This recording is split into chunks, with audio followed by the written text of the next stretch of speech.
Yo, what's up everybody? It's Drewberry, and I am here with a very quick video. I just want to talk about Kitty Pryde, the new Series 5 card that's going to be dropping tomorrow. That is March 28th. Can you believe that? That will be the last card released for Days of Future Past, the March season for Marvel Snap. It is Kitty Pryde. 1-0, you can return this to your hand to gain +2 power. Now, this card has a lot of hype behind it, and I'm pretty excited about it. I think it might actually compete as one of the best 1-drops in the game. There's only a handful that really get run consistently in a lot of decks. Kitty Pryde might be able to open up a spot and be run in quite a few decks.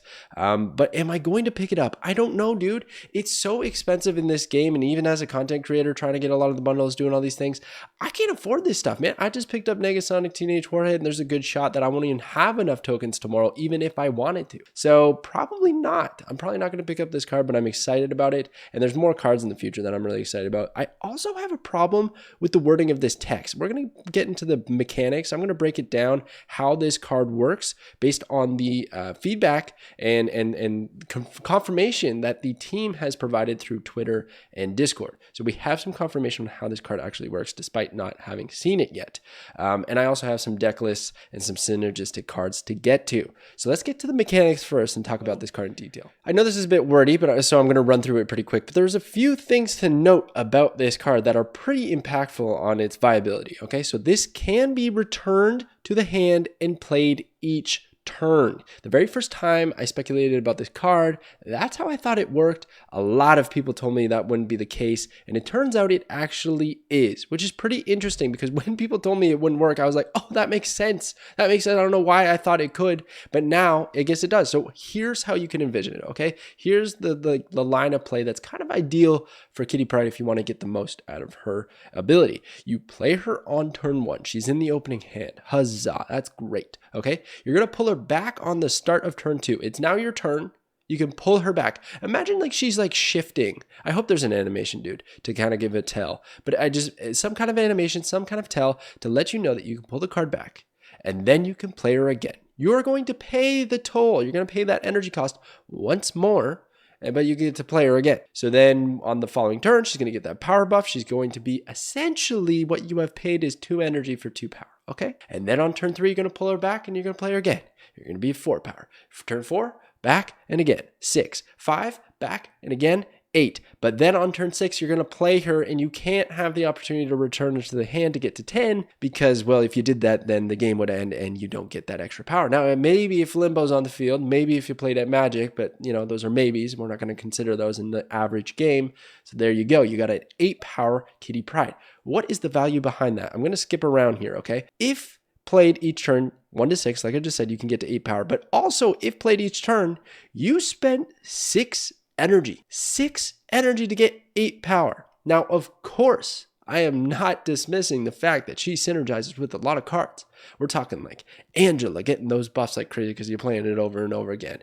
Bishop, Collector getting all the buffs because you're playing Kitty Pryde, you're pulling her back to the hand. There's a lot of value to be had. That's only a few synergistic cards, okay? We're going to get to a few more, but keep that in mind because that is 29% of your energy. You only get 21 energy when you add it all up in a game, and you're using 6 on a single card to get to 8 power. That could be Killmongered on the final turn if you have Prio, right? So just watch out for that. Okay, another big note is it does not get buffed from Beast and Falcon, okay? So returning to the hand by any other means other than its own respective effect will not trigger her buff. She will not get +2 power. But Beast is still a really good synergistic card because it will discount Kitty Pryde. The discount will still apply.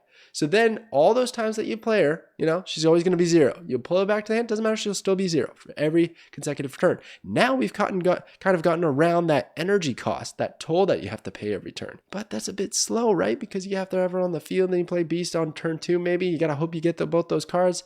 They don't do a whole lot right away. Maybe that's not all that there, but that is a pretty neat combo. Does not work with Quinjet. See, we're getting a little bit messy here. There's like ups and downs here, but if you look at Quinjet's text, it says cards that did not start in your deck. Technically, she started in your deck. You're just flopping her back and forth. Okay, so that's how that works. Okay, another thing is you cannot be returned if your hand is full, of course, right? If your hand is full, you can't pull the card back. But luckily, it's probably your turn. You probably have energy. You can probably play a card and then pull her back to the hand, hopefully.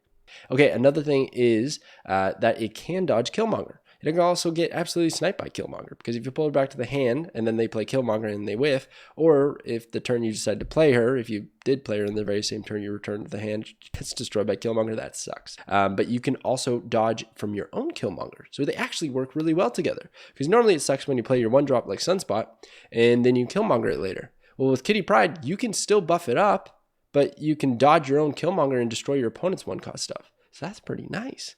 Great synergy with Angela, Bishop, Collector, like I mentioned. And returning to the hand is optional. That's actually pretty nice, because if you do return it to the hand and you want to play it again, you're going to have to invest that energy. Think about this. It's a staggered curve. Normally you want to play your 1-drop, 2-drop, 3-drop, 4-drop, whatever, if you can fill out your curve nice and clean.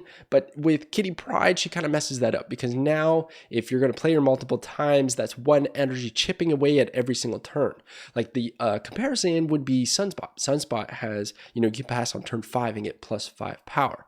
That's easy because it sets up for your If Not, your She-Hulk, whatever else you want to do on turn 6.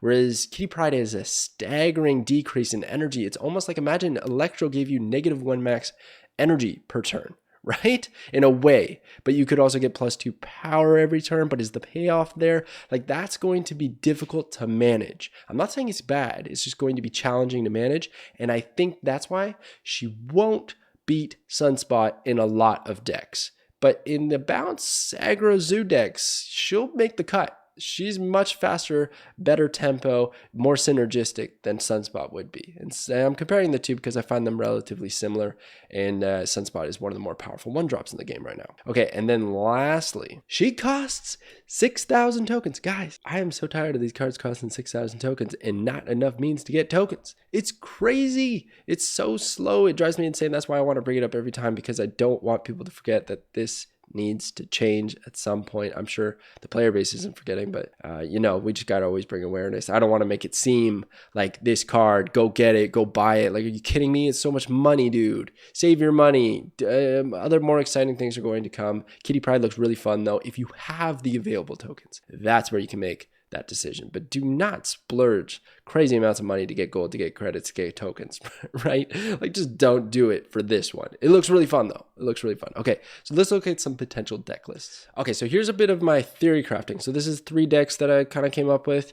They're just like evolutions of existing decks, but I thought one was pretty creative. So anyways, bounce deck, obviously, right? You got the Collector, you got the Falcon, you got the Beast, the Bishop, the Angela, all working together with Kitty Pryde. I think this is really where she's going to shine.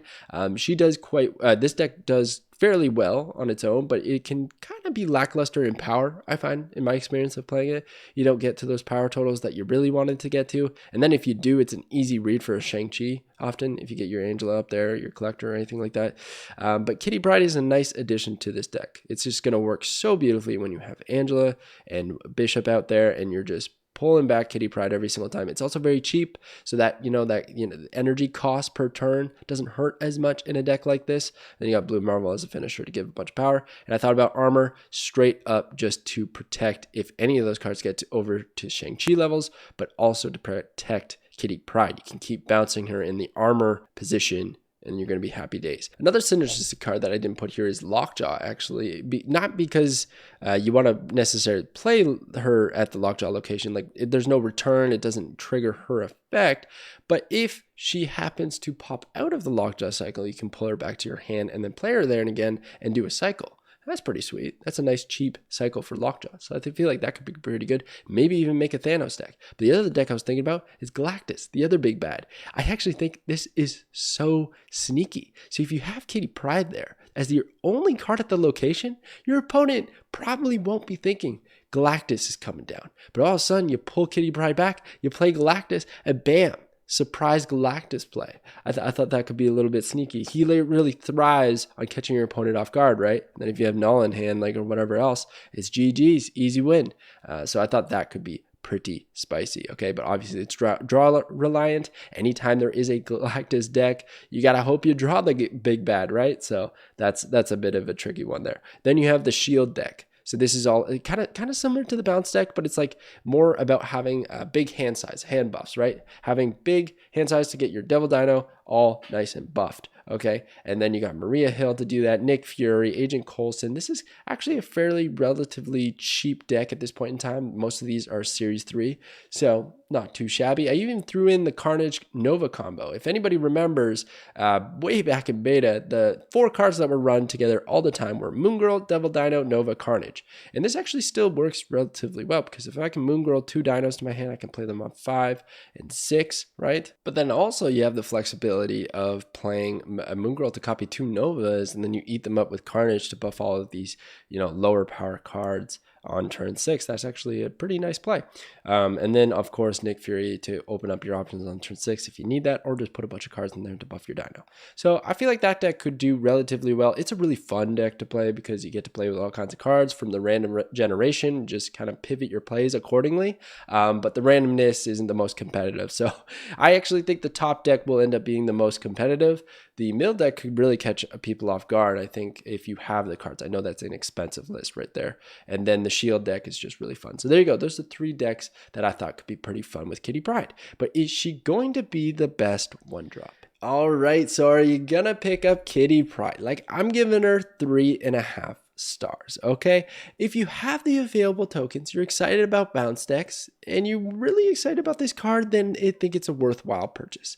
But I don't think she's going to compete with Sunspot and Iceman, who are, like, in my opinion, the top 2 1-drops in the game right now. I think she more falls in line with like the Zero, the Bast. You can even throw in like even Ant-Man, Deadpool, a few of those cards that are running, decks that work with them, but otherwise you can't just throw it in any deck. This one, Kitty Pryde, you could, but I don't know if it's going to be worth it. We're going to find out. I think it just shines in the bounce style, but hey, it looks pretty fun. It looks like a really fun card to me. So there you go. That is my quick little Kitty Pryde preview. I'm not sure if I'm going to pick up this card. I'm short on tokens right now. We will see. Stay tuned. But thank you so much for watching, and I will catch you guys next time.